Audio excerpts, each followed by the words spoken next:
Welcome to 69 TV. నా పేరు సుమాంజలి. ముందుగా బులెటిన్లోని హెడ్లైన్స్.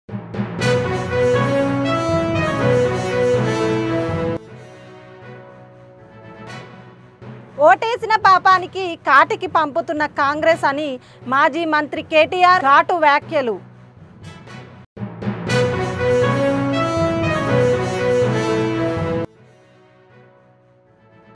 డప్పు మరియు డీజే సప్పుల మధ్య గ్రామ ప్రజలు వైభవంగా కొనసాగించిన అమ్మవారి ఊరేగింపు.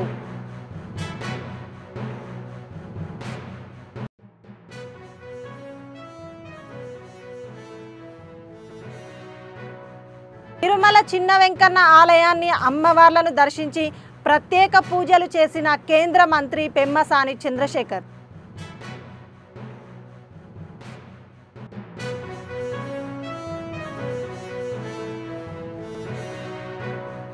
ప్లాస్టిక్ వాడకం వల్ల ఎదురయ్యే సమస్యలపై మున్సిపల్ అధికారులు ఏర్పాటు చేసిన అవగాహన కార్యక్రమంలో మంత్రి పాల్గొన్నారు.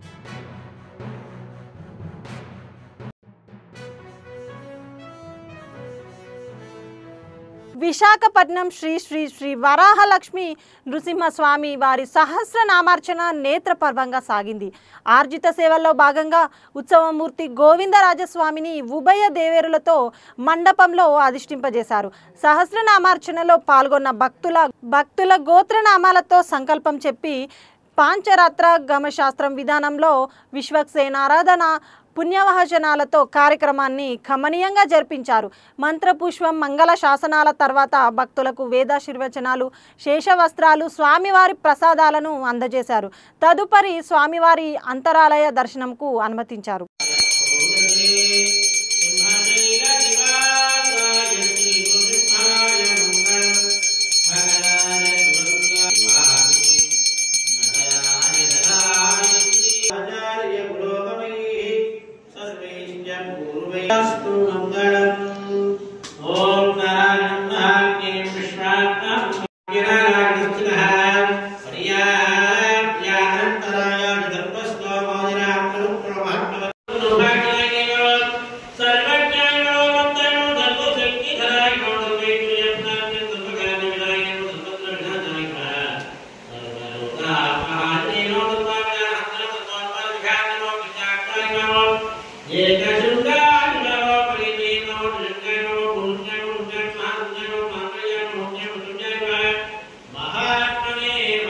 మచిలీపట్నం కృష్ణా జిల్లా పరిషత్ స్థాయి సంఘ సమావేశాలు కోరం లేక ఒక్కొక్కటి వాయిదా పడుతున్నాయి. మొత్తం 7 స్థాయి సంఘ సమావేశాలు నిర్వహించాల్సి ఉండగా ప్రస్తుతానికి 3 స్థాయి సంఘ సమావేశాలు వాయిదా పడ్డాయి. అధికారులు స్థాయి సంఘ సమావేశాలకు హాజరయ్యారు. జిల్లా పరిషత్ చైర్మన్తో సహా జిల్లా పరిషత్ సభ్యులు హాజరు కాలేదు.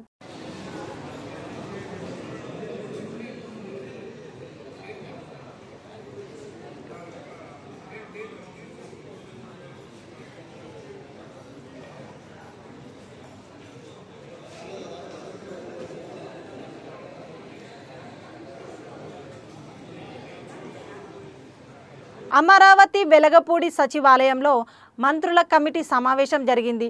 ఎస్సీ ఎస్టీ ఉద్యోగుల ప్రమోషన్లలో రూల్ ఆఫ్ రిజర్వేషన్పై చర్చ జరిగింది. ఈ సమావేశానికి మంత్రులు డోలా శ్రీ బాలా వీరాంజనేయ స్వామి, గుమ్మడి సంధ్యారాణి, నాదెండ్ల మనోహర్, అనగాని సత్యప్రసాద్, సత్యకుమార్ యాదవ్, పలువురు ఉన్నతాధికారులు హాజరయ్యారు. ఇతర రాష్ట్రాల్లో రూల్ ఆఫ్ రిజర్వేషన్ అమలు తీరుపై చర్చ జరిగింది. పలు కేసుల్లో రూల్ ఆఫ్ రిజర్వేషన్పై న్యాయస్థానాలు ఇచ్చిన తీర్పులపైన సమావేశంలో చర్చ జరిపారు. మరొకసారి సమావేశం కావాలని మంత్రుల కమిటీ నిర్ణయించింది.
గుడివాడ రాష్ట్రంలోని పేదల కుటుంబాల్లో ఆనందం నింపడమే లక్ష్యంగా కూటమి ప్రభుత్వం పనిచేస్తుందని గుడివాడ ఎమ్మెల్యే బెనిగండ్ల రాము అన్నారు. గుడివాడ పట్టణంలో 16, 17 వార్డుల్లో సుపరిపాలనలో తొలి అడుగు ఇంటింటి ప్రచారాన్ని ఆత్మీయ పలకరింపులతో ఎమ్మెల్యే రాము శుక్రవారం ఉదయం నిర్వహించారు. పార్టీ నాయకులతో కలిసి ఇంటింటికి తిరుగుతూ సంక్షేమ పథకాల అమల్లో ఇబ్బందులు ఉన్నాయా అని ఎమ్మెల్యే రాము అడిగి తెలుసుకున్నారు. ఏడాది కూటమి పాలనలో అందించిన సంక్షేమం, చేసిన అభివృద్ధి కార్యక్రమాలను వివరిస్తూ ప్రజలకు కరపత్రాలు అందజేశారు. తల్లికి వందనం పేరుతో ఇంట్లో ఎంతమంది విద్యార్థులుంటే అంతమందికి తల్లుల ఖాతాలో నగదు వేసి ఆదుకుంటున్నారు. సూపర్ 6 పథకాలన్నీ అమలు చేస్తున్నారన్నారు. రాబోవు 4 ఏళ్లలో గుడివాడ అభివృద్ధికి ప్రత్యేక ప్రణాళిక రూపొందించామని, వాటి అమలు దిశగా ముందుకు సాగుతున్నామని ఈ సందర్భంగా ఎమ్మెల్యే రాము పునరుద్ఘాటించారు. అవును వస్తుంది. ఇప్పుడు చదవని పెట్టుకోవచ్చు. ఆయన కూడా వినపడదంట. 2 టెస్టులు చేపించవచ్చు. చూడండి చూపిద్దాం. మరి చూపిస్తానికి కూడా మాకు ఆశ లేదు. ఇది ఇస్తారమ్మా. అంటే నేను చెప్పేది ఇప్పుడు సదరన్ సర్టినే ఉంటుంది బేసికలీ. దాంట్లో ఇది పెట్టేసి ఇస్తారు. సచివాలయం పెట్టుకుంటారు. వచ్చేస్తుందమ్మా. ఓకే.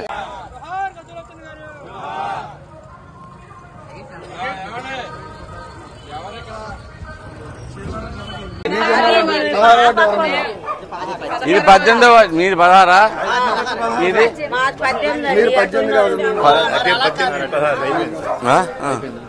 అది అయిపోయిందిలే. కాదు హోలీ క్రాస్ హోలీ క్రాసా? హోలీ క్రాస్ అయితే కొంచెం ఆ పిల్లలు ఎక్కువ అయినాయి సార్. ఇక్కడ డైస్ కోడ్ లో పిల్లల్ని ఎంటర్ చేయలేదంట. దానివల్ల ఎలిజిబిలిటీ లిస్ట్ లో గవర్నమెంట్ వెళ్ళలేదు.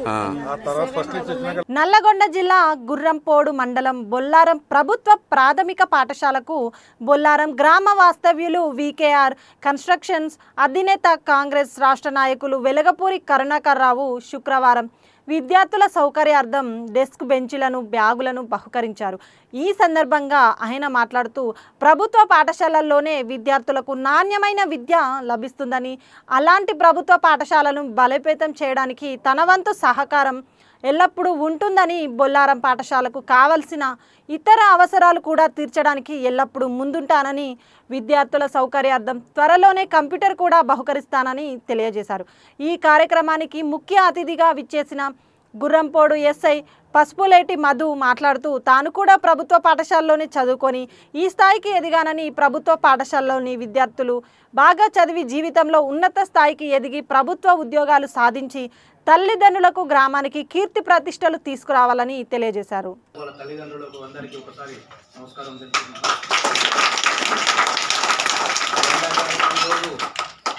వచ్చినప్పుడు అదే పెద్దలు, మన గ్రామ పెద్దలు అందరూ చిన్న ప్రాబ్లమ్స్ ఉన్నాయి, కింద కూర్చొని రాసుకోవడానికి కొంచెం ఇబ్బంది అవుతున్నది. పిల్లలకు కొంచెం ఇబ్బంది అయింది. 13 మంది పిల్లలు ఉండే ఆ రోజు నాకు వచ్చినప్పుడు 13 మంది కింద కూర్చొని రాయడం ప్రాబ్లం అవుతున్నప్పుడు అదే రోజు నేను కంపల్సరీ నా వంతు నేను సాయం చేస్తా. బెంచీల మీద కూర్చొని ఒక్క హైయెస్ట్ క్లాస్లో ప్రైవేట్ క్లాస్లో ఎలా రాస్తున్నారో అదే విధంగా కూర్చొని రాసే టేబుల్ ఇప్పిస్తానని నేను ఆ రోజే నా మనసులో ఉండే. కాకపోతే కొంచెం లేటు కావడం జరిగింది అంతే తప్ప అది నా మైండ్లో ఉండే. ఇప్పించడానికి నేను ముందుకు వచ్చిన అందరూ గ్రామ పెద్దలు అందరం కదా. అప్పుడు మళ్ళీ ఒక బ్యాగ్స్ కట్టెల బావులలో చిన్న కవర్లలో పెట్టుకొని మీరు రావడం చూసినప్పుడు ఒక బ్యాగ్ ఇవ్వడం మంచిది, ఇప్పించాలనేది ఒక ఆలోచనతోటి బ్యాగులో ఒకటి ఇప్పడం జరిగింది. ఇంకొకటి ఉంది, నాకు గుర్తు ఉన్నది ఏంటంటే మీకు షూ ఇప్పిస్తా అని చెప్పడం జరిగింది. అది గుర్తు రాలేదు.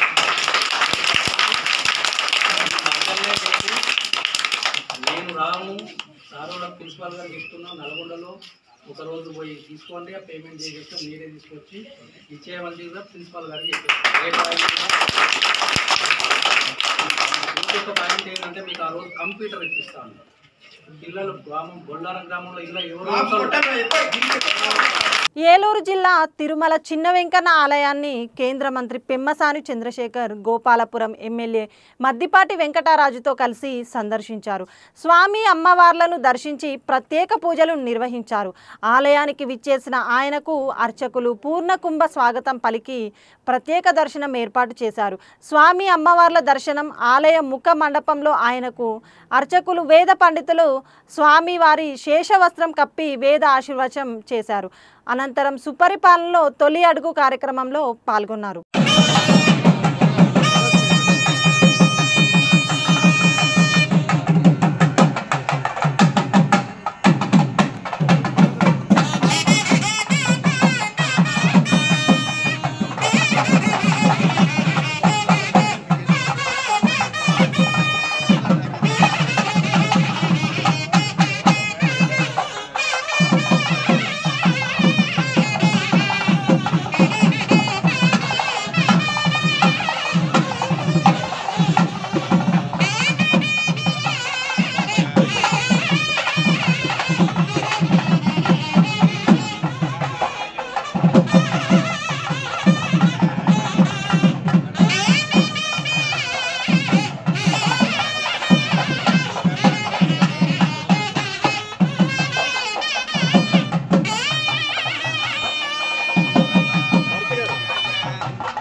జిల్లాలో మమతా హాస్పిటల్ గ్రౌండ్కి చేరుకున్న మాజీ మంత్రి కేటీఆర్ పువ్వాడ అజయ్కు బీఆర్ఎస్ శ్రేణులు ఘన స్వాగతం పలికాయి.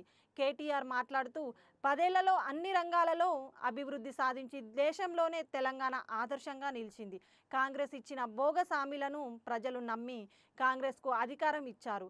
నిరుద్యోగులకు, మహిళలు, వృద్ధులు ఇలా అనేక వర్గాల ప్రజలకు ఇచ్చిన ఏ ఒక్క హామీని నిలబెట్టుకోలేదని అన్నారు. ఓటేసిన పాపానికి కాంగ్రెస్ కాటికి పంపుతుంది. ఇప్పుడు ఎన్నికలు జరిగితే 100% బీఆర్ఎస్ 100 సీట్లతో అధికారంలోకి వస్తుంది. బీఆర్ఎస్ పాలన విలువ ప్రజలకు తెలియాలంటే మరో 3 సంవత్సరాలు ఇబ్బంది పడాల్సిందే. పొంగులేటి బాంబుల మంత్రి అని, బట్టి కమిషన్ల మంత్రి అని, రైతుల ఇబ్బందులు వ్యవసాయ శాఖ మంత్రి తుమ్మలకు వారి సమస్యలు తెలియడం లేదా అని ప్రశ్నించారు. స్థానిక పేరున హృదయపూర్వకంగా నమస్కారం. అజయ్ బాబు, మీరు అందరూ సైలెంట్గా ఉంటారా? ఉండరా ప్లీజ్. తమ్ముడు కొద్దిగా ప్లీజ్ ఫోన్లు కొద్దిసేపు ఇబ్బంది పెట్టకండి. ప్రెస్ మీటు ఇబ్బంది పెట్టకండి ప్లీజ్ ప్లీజ్. Thank you. వాళ్ళ ఘనంగా స్వాగతం పలికిన ఖమ్మం జిల్లా మా తమ్ముళ్ళందరికీ, మా చెల్లెళ్ళందరికీ ధన్యవాదాలు. మరి ఈరోజు పత్రికా సమావేశానికి హాజరైన పాత్రికేయ మిత్రులందరికీ కూడా హృదయపూర్వకంగా నమస్కారాలు. ఈరోజు ఉమ్మడి ఖమ్మం జిల్లాలో ఆనాడు సోదరులు మాజీ శాసనసభ్యులు బానోత్ మదన్ లాల్ గారు మరణించినప్పుడు నేను దేశంలో లేను. అందుకే వారి కుటుంబాన్ని తొందరగా కలిసే అవకాశం లేకుండా పోయింది. కర్మకు హాజరు కావాలి ఆ రోజు 8వ తారీఖు నాడు. కానీ దురదృష్టవశాత్తు అదే రోజు శాసనసభ్యులు మాగంటి గోపీనాథ్ గారు మరణించడం, వారి అంత్యక్రియలు అదే రోజు ఉండడం వల్ల కర్మ కార్యక్రమానికి కూడా ఆ రోజు రాలేకపోయాం. అందుకే ఈరోజు వచ్చి వారి కుటుంబాన్ని, బానోత్ మంజుల గారిని, వారి కుటుంబాన్ని మొత్తం కలిసి పార్టీ తరఫున వారికి అన్ని రకాలుగా అండగా ఉంటాం. అన్ని రకాలుగా ఆ కుటుంబాన్ని పార్టీ ఆదుకుంటుంది, వారికి అండగా ఉంటుంది అని చెప్పి వారికి ధైర్యం చెప్పి ఇక్కడి నుంచి గౌరవనీయులు మా కొత్తగూడెం జిల్లా పార్టీ అధ్యక్షులు మాజీ శాసనసభ్యులు రేగా కాంతారావు గారి మాతృమూర్తి పరమపదించారు. వారిని పరామర్శించడానికి వెళ్ళాలి. మధ్యలో ఇవాళ ఇక్కడ ఖమ్మంలో ప్రత్యేకంగా ప్రెస్ మీట్ ఏర్పాటు చేయడానికి కారణం ఒకటే. రాష్ట్రంలోని యువతకి నా విజ్ఞప్తి, మత్తు పదార్థాలకి, డ్రగ్స్కి దూరంగా ఉండండి. పొరపాటున కూడా అలవాటు చేసుకోవద్దు. పొరపాటున కూడా అవి అలవాటు చేసుకుంటే జీవితాలు నాశనం అవుతాయి. నేను జీవితంలో ఎన్నడూ సిగరెట్ కూడా తాగని వ్యక్తిని. అట్లాగే మరి మీరందరూ కూడా తప్పకుండా డ్రగ్స్కి మత్తు పదార్థాలకి దూరంగా ఉండాలని కోరుతా. రాష్ట్ర ప్రజలకు కూడా ఒక విజ్ఞప్తి, రేవంత్ రెడ్డి గారి స్పీచ్లకి వార్తలకి చిట్చాట్లకు కూడా దూరంగా ఉండండి నా విజ్ఞప్తి. ఎట్లాగైతే మరి డ్రగ్స్ మనుషుల ప్రాణాలు హరిస్తాయో అట్లాగే కొన్ని నికృష్టపు మాటలు, నికృష్టపు డైలాగులు మరి మీ ప్రశాంతతకు, మీ ఆరోగ్యానికి కూడా, రాష్ట్ర ఆరోగ్యానికి కూడా హానికరం. పెద్దలు చెప్తారు, నక్క పీనుగునే పిక్కు తింటుంది, పంది బురదలోనే పొరలాడుతుంది, పెండ పురుగు గుడ్ల చావిట్లోనే తిరుగుతుంది. అట్లాగే గుంపు మేస్త్రి నోట్లోంచి కంపు తప్ప ఏమీ రాదు, నికృష్టపు మాటలు తప్ప ఏది రాదని మళ్ళొక్కసారి తేలిపోయింది. ఒకరోజు ఫోన్ ట్యాపింగ్ అంటాడు, మరొక రోజు ఫార్ములా ఈ అంటాడు, ఇంకో రోజు డ్రగ్స్ అంటాడు, కాదంటే కాళేశ్వరం, లేదంటే కేసీఆర్. 20 నెలల్లో ఈ నికృష్టుడి బతుకు, ఈ రాష్ట్ర ముఖ్యమంత్రిగా ఉన్న నికృష్టుడి బతుకు కేసీఆర్ జపం చేయడం, డైవర్షన్ టాక్టిక్స్ తప్ప, హెడ్లైన్ మేనేజ్మెంటు, డెడ్లైన్ మేనేజ్మెంట్ తప్ప చేసిందేంది? ఇప్పటి వరకు ఈ రాష్ట్రంలో ఏ వర్గానికి నువ్వు చేసిందేంది నేను అడుగుతా ఉన్నా. అందుకే పెద్దలు చెప్తారు, పంది ఎంత బలిసినా నంది కాదు. నువ్వు ముఖ్యమంత్రి కావచ్చు, ఇంకో 3 ఏళ్ళు ఉండొచ్చు, మురిపంగా డబ్బుల మూటలు దోచుకుంటూ ఉండొచ్చు, కానీ ఎన్నటికీ నీ బతుకు ఒక పెండ పురుగులోని పురుగు బతికే తప్ప నీది ఎన్నటికైనా కూడా కేసీఆర్ స్థాయి కానీ, ఆ ముఖ్యమంత్రి పదవికి ఉండే ఒక గౌరవాన్ని కానీ. గతంలో మహామహులు ఆ పదవిని అధిష్ఠించారు. ఓ విజయభాస్కర్ రెడ్డి గారు, ఓ ఎన్టీ రామారావు గారు, ఒక రాజశేఖర రెడ్డి గారు, ఓ చంద్రబాబు నాయుడు గారు, ఓ కేసీఆర్ గారు. వాళ్ళు ఆ పదవికి ఎక్కిన తర్వాత ఎంత హుందాగా వ్యవహారం చేశారు. ఒక రోషయ్య గారు ఎంత హుందాగా వ్యవహరించారు, మీరెంత నికృష్టంగా వ్యవహరిస్తున్నారు. ఇది రాష్ట్రమే కాదు, దేశం మొత్తం గమనిస్తూ ఉంది. 2 ఏళ్ళైంది మీరు తెలంగాణ రాష్ట్రానికి ముఖ్యమంత్రి అయ్యి. మీ వల్ల వీసమెత్తు లాభం పొందిన ఒక మనిషి కానీ, ఒక వర్గం కానీ చూపెడతావా? ఒకటి మాత్రం ఒప్పుకోవాలి, రేవంత్ రెడ్డి గారి వల్ల బాగా లాభపడింది ఎవరయ్యా అంటే చిల్లర గాసిప్ వెబ్సైట్లు, యూట్యూబ్ ఛానళ్ళు, వాటికి పెట్టే దిక్కుమాలిన తంబునేళ్ళు నడుపుకునే కొంతమందికి మాత్రం రేవంత్ రెడ్డి వల్ల కడుపు నిండా మరి బ్రహ్మాండంగా ఆదాయం వస్తున్నమాట మాత్రం వాస్తవం. 3rd రేట్ యూట్యూబ్ ఛానళ్ళకి, మీడియా ముసుగులో దరిద్రాన్ని వండే దగుల్బాజీలకు ఆదాయం పెరగొచ్చు, కానీ రాష్ట్ర ప్రజలకు మాత్రం దమ్మిడి ఆదాయం కూడా, దమ్మిడి లాభం కూడా నీ వల్ల లేదు అనేది వాస్తవం. రోత వార్తలు, రోత డైలాగులతో ఇవాళ ఇష్టం వచ్చినట్టు మాట్లాడి చిట్చాట్ల పేరిట నువ్వు చీటింగ్ ఏదైతే చేస్తున్నావో ఈ రాష్ట్ర ప్రజల్ని జనం చీకొట్టే పరిస్థితి తెచ్చుకుంటా ఉన్నావు. టన్నుల కొద్ది కేసులు పెట్టాడు 20 నెలల్లో, టన్నుల కొద్ది కేసులు. గుండు పిన్నంత ఆధారం అన్న దొరికిందా? ఉంటే కదా దొరికేదానికి, తప్పు చేస్తే కదా భయపడేదానికి. అందుకే నేను అనేది, చేతిలో పవర్ ఉంది నీకు, నువ్వే హోంమంత్రి, నువ్వే ముఖ్యమంత్రి, నీ కిందే మొత్తం 1000 మంది పోలీసులు ఉన్నారు, మంది మార్బలం వ్యవస్థ అంతా నీకే ఉంది. ఏం తప్పు చూపెట్టినావు? 20 నెలల్లో ఏం పీకినావు? ఎంతసేపు లీకులు. అప్పట్లో ఏదో సినిమాలో ఆయన గ్రీకు వీరుడు అనేవాళ్ళు, ఈయన లీకు వీరుడు. లీకులు తప్ప, చిట్చాట్లు తప్ప నువ్వు పీకింది ఏంది, నువ్వు చేసింది ఏంది రాష్ట్ర ప్రజలకు కానీ, రాష్ట్రంలోని ఏ వర్గానికి నువ్వు చేసింది ఏంది నేను అడుగుతా ఉన్నా. మేమేమి తప్పు చేయలేదు కాబట్టే ఇవాళ ఇంత ధైర్యంగా, మొహమాటం లేకుండా, దమ్ముంటే లై డిటెక్టర్ పరీక్ష పెట్టు, దమ్ముంటే లై డిటెక్టర్ పరీక్ష పెట్టు అని చెప్పిన మొట్టమొదటి రాజకీయ నాయకుడిని నేను. నీకుందా దమ్ము? ఓటుకు నోటు కేసులో నేను డబ్బులు తీసుకోలేదు లేదా ఇవ్వలేదు అని చెప్పే దమ్ము నీకుందా లై డిటెక్టర్ పరీక్షలో? మగాడివైతే, పిరికి సన్నాసివి కాకపోతే వస్తావా? ఉద్రం కూర్చుందాం, రాష్ట్ర ప్రజల ముందు లైవ్ కెమెరాల ముందు కూర్చుందాం, ఎవరేందో ప్రజలను తెలవమందాం. ఇద్దరి మీద ఉంది కదా ఏసీబీ కేసు, నీ మీదో కేసు ఉంది, నా మీదో కేసు ఉంది. నువ్వు మరి రా, ముందుకు రా అని కూడా సవాల్ చేసిన రాలా. పెడితే పెట్టాడు కేసులు, ఏదో ఫార్ములా ఈ అని, కమిషన్ అని, ఇదని అదని పెట్టాడు. దొంగ కేసు పెట్టినా అది కూడా పెట్టడం సరిగా రాదు ఈయనకి. అదే సినిమాలో చెప్తారు, బ్రహ్మానందం గారు దొంగ పాత్ర వేస్తాడు, వేసిన తర్వాత అందులో ఆయన చెప్తాడు, ఆ హీరో గారు, వీడు దొంగ కానీ దొరికిపోవడం వీడి స్పెషాలిటీ అంటాడు. అట్లాగే రేవంత్ రెడ్డి స్పెషాలిటీ ఏంటంటే దొరికిపోవడం, పనికి మళ్ళీ డైలాగులు కొట్టడం, మళ్ళీ వెంటనే దొరికిపోవడం. అందుకే నేను అనేది, మీకు రేవంత్ రెడ్డి గారికి నేను చెప్తా ఉన్నా, నువ్వు సీసీ కెమెరాల్లో దొరికిపోయిన చిల్లర దొంగవి. నీ బుద్ధి ముఖ్యమంత్రి అయినాక కూడా మారలా. చిట్చాట్ల పేరిట్లో చీకటి భాగవతం ఎందుకు, చీకటి బతుకులు ఎందుకు? నేను అడుగుతా ఉన్నా, స్ట్రైట్గా మాట్లాడుకుందాం రా. నువ్వే డైలాగ్ కొడుతీవి కదా, కేసీఆర్ వస్తాడా కేటీఆర్ వస్తాడా రండి అన్నావు. నేను వచ్చిన, నువ్వు పారిపోయిన పిరికి సన్నాసివి. నీ సవాల్ స్వీకరించి నేను వస్తే మాట మీది నుండి తప్పుకుని పారిపోయిన పిరికి సన్నాసివి ఇవాళ చీకటి భాగవతాలు, చీకటి డైలాగులు, పీడియా మిత్రులతో చిట్చాట్ల పేరిట డ్రామాలు ఎందుకు? ఇప్పుడు కూడా మళ్ళీ అడుగుతున్నా, ఎక్కడ పెడతావో పెట్టు చర్చ, వస్తాను. నువ్వు ఎక్కడంటే అక్కడ పెట్టు. అసెంబ్లీ అంటాడు, అసెంబ్లీలో మైక్ కట్ చేయకుండా చూద్దాం. నువ్వే చెప్పుకున్నావు కదా ఒక పత్రికకు పోయి ఆ చెంప ఈ చెంప వాయిస్తున్నారు అసెంబ్లీలో అని. భయం నీకు, ఎందుకంటే నీకు రచ్చ చేయడం తెలుసు తప్ప చర్చ చేయడం తెలీదు. రచ్చ చేయమంటే ఇష్టం వచ్చిన బూతులు మాట్లాడమంటే గుడ్లు బీకి గోటీలాడతా పేగులు తీసి మెడలో వేసుకుంటా అనే పనికిమాలిన డైలాగులు కొట్టమంటే పాత చింతకాయ పచ్చడి లాంటి డైలాగులు అవి వస్తాయి. ఎక్కడికి రమ్మంటావు చెప్పు? జూబ్లీహిల్స్ ప్యాలెస్కి రమ్మంటావా? నీ కొడంగల్ కోటలోకి రమ్మంటావా? నేను నీలాగా పారిపోయే పిరికి పందని కాదు. నువ్వు ఏ చర్చకు ఏ విషయంలో ఎప్పుడన్నా సరే రెడీగా ఉన్నాం. ఎందుకంటే మేము పోరాటాల పార్టీగా పోరాటాల నుంచి వచ్చిన వాళ్ళం తప్ప నీలాగా బ్యాగులు మోసి సద్దులు మోసి వచ్చిన వాళ్ళం కాదు.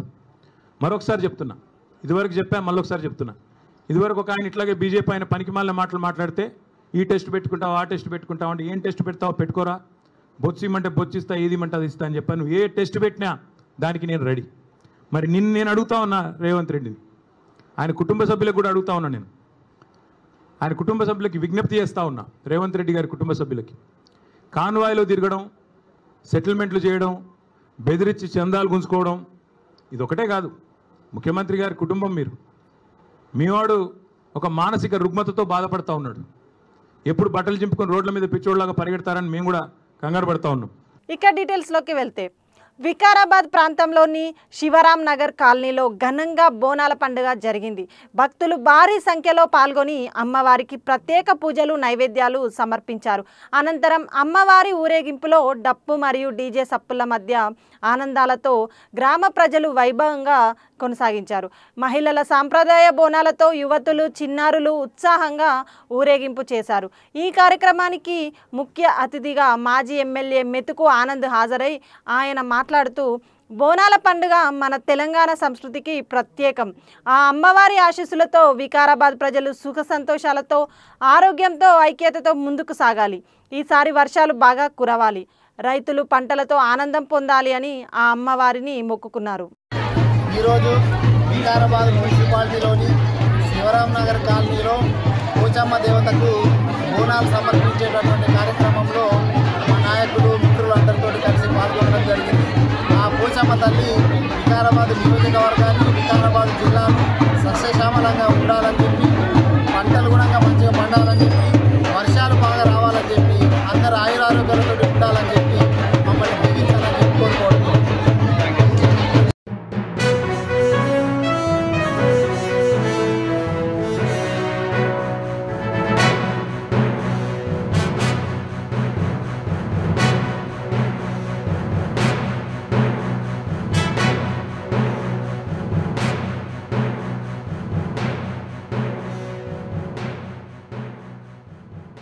బులెటిన్ ముగించే ముందు హెడ్లైన్స్ మరోసారి.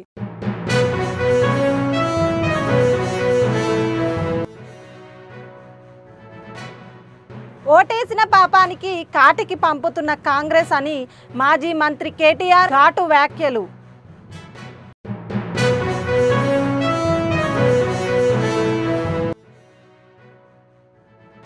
డప్పు మరియు డీజే సప్పుల మధ్య గ్రామ ప్రజలు వైభవంగా కొనసాగించిన అమ్మవారి ఊరేగింపు.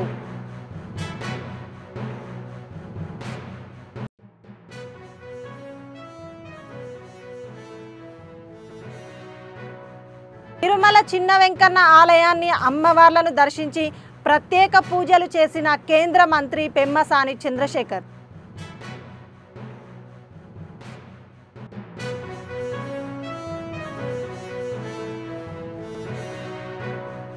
ప్లాస్టిక్ వాడకం వల్ల ఎదురయ్యే సమస్యలపై మున్సిపల్ అధికారులు ఏర్పాటు చేసిన అవగాహన కార్యక్రమంలో మంత్రి పాల్గొన్నారు.